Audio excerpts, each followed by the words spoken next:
Hey, this is Pamela Riemenschneider. I'm the retail editor for Blue Book Services, and this is Greg Johnson. Greg, did you get out of the basement? I'm coming to you from the golf course, which is still open in Kansas City. No, I'm not. It's a beautiful background, though, and I've been to this course recently, and it's nice. Yeah, I Kept know. my I'm. social distance from my playing partners and got to exercise. Yeah, I'm kind of wishing that I was in an apple orchard. Although I know they don't look like this right now. It's apple bloom time, isn't it? Kind of wish I was there instead. But sadly, we are. What? Let's see. Still in the office. And this is the week in review. And we're talking coronavirus. I mean, I was looking at our stories for this week, and honestly, no one wants to read anything else but coronavirus coverage. So let's give them all the best. Um, this Yeah, week, that's what we got. yeah, this week I had a story about a video. I'm going to call it that video that has gone around, made the rounds. Last week when I first saw it, it had a couple, I think 1 million views, and now I don't even want to look because it was 22 million views on Monday, of a family practice doctor who was recommending that people pretty much like sanitize everything, dishwash their fruits and vegetables to try to prevent them from spreading the coronavirus, contrary to all of the scientific facts that we know about coronavirus. PMA has addressed it.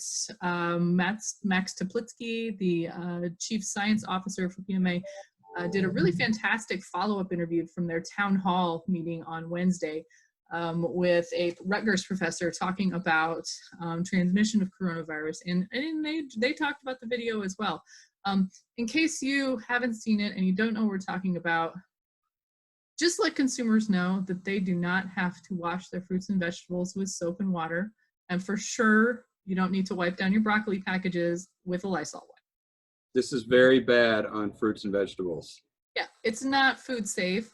It's not good for you. I mean, wipe down your shopping cart with that. Wipe down your doorknobs with that. Wash your hands with soap and water. Leave the fruits and vegetables 10 seconds under cool running water.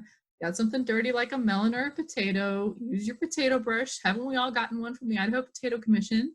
And I got 3 or 4 of them at home, here downstairs, actually at home, downstairs in my kitchen. Yeah. That's really all you need to do.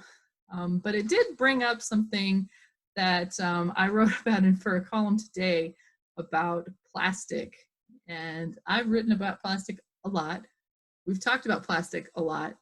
And one of the reasons that consumers said that they would give a pass to plastic, they would go ahead and let it, they weren't too concerned about too much plastic, is in food safety. And really right now, I think with consumer attitudes and consumer fears about the spread of coronavirus, I think we're going to see a whole lot more packaged produce coming over the next couple of weeks. Yeah, I think the part of the anti-plastic movement was kind of a first world problem, and we've moved away from that in the past month to a little more immediate problems. So, yeah, plastic serves 2 purposes: food safety and bulk. And people Mm-hmm. are buying everything at the grocery store now, and so it's nice to buy in bulk and have a big bag of potatoes, a big bag of apples. I mean, it just makes so much more sense. And I think that's just going to have to be a concern that goes to the wayside. Especially for right now, I mean, I'm concerned about the litter problem, and I'm concerned about the environment. But right now, I'm more concerned about fresh produce sales. We're looking at, I've been tracking them with Anne Marie from 210 Analytics, and fresh produce plateaued already. And I'm hearing a lot of alarm in the supplier community about what's going to happen in the next couple of weeks. They already lost food service. There isn't a home for all that volume that normally would go to food service. There isn't a home at retail, even if there was consumer demand. I'm seeing stories of crops that are going to be left in fields or dumped, and it's a real concern right now. So if they got to bag that up, I don't care. Sell it in plastic, as long as it sells and as long as consumers are eating it. Yeah, it's spring and we're getting into domestic seasons for so many fruits and vegetables right now. We're about to have the best, I mean, we're not far away from having the best quality and the highest volume of the year. And we've cut off half of the demand from where we can, as consumers, even get food. So yeah, it's definitely a concern. And we're going to have some coverage in the next few days about showing how prices are dropping for a lot of different fruits and vegetables. And, we've kind of gotten over that first, shock that everyone's going to retail. And now people are starting to get into a little bit of a groove as consumers and buy a little more normally. And we're definitely seeing, we like to say during recessions that people don't eat less, and they're not eating less, but they're eating differently. And that is definitely starting to affect the produce industry. Well, and just the numbers, when we look at fresh total fruit and vegetable sales at retail, typically 85% of that it goes to fresh, but currently, excuse me, but currently only 70% is going to fresh. So canned and frozen took away 15% of the produce dollars over the last week. So we're seeing that erode into canned and frozen. But we're also just seeing less demand for consumers. And I've heard a lot of different things, talked to a lot of suppliers, and they don't want their name associated with it, but there has been some concern that retailers perhaps are not promoting as aggressively as they could. They're too concerned about maintaining their margins.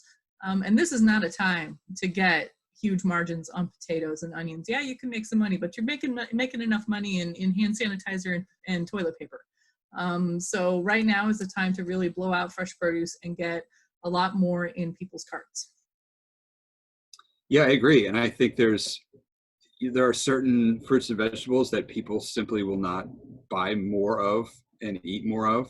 And we've talked about those before, like bananas. Mm-hmm. There are other ones that people will buy twice as much of if it is half the price.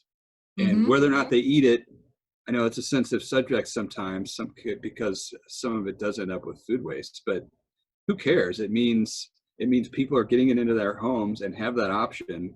And when they go into their fridge and they see 8 apples in there, they're going to reach for those, and because they're in there, and that means they won't be doing something else. And we've got snacking occasions and meal occasions, hundreds of millions of snacking and meal occasions per day that are not happening outside the house anymore.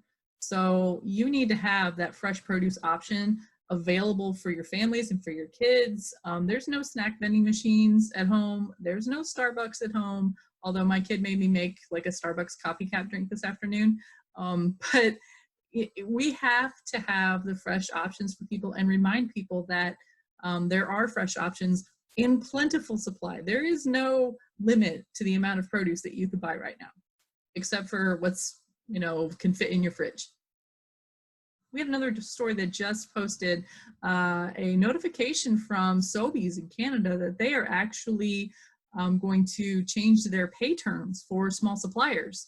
And this is fantastic news for the supplier community. Sobeys is changing it to 14 days to try to get some cash flow into small suppliers' hands. And right now, cash flow and payment insecurity is top of mind for the supplier community. And we had a story this week about a proposal about the Perishable Agricultural Commodities Act. What was that? There was a group of grower shippers in California who really pushed the idea of, to explain it as simply as possible, because packet can be a complicated issue. They basically wanted a USDA guarantee that produce suppliers would get paid through PACA even if the buyer filed for bankruptcy. And so what that would do is kind of give a backstop and provide some confidence for making trades. And a couple of the people I talked to referred to liquidity in the market.